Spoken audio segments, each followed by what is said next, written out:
godaan.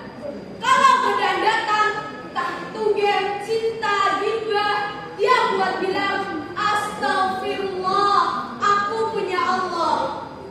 2. Ilmu dan akhlak.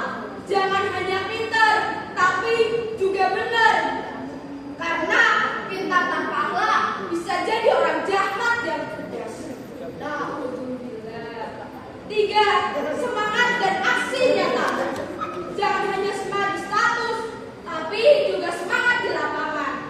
Pemuda itu bukan cuma punya mimpi, tapi juga bergerak mewujudkannya. 4. Bersahabat dengan lingkungan positif. Kalau teman kita baik, insya Allah kita ikut baik. Kalau teman kita toksik, ya kita ikut sunnah. 5. Restu orang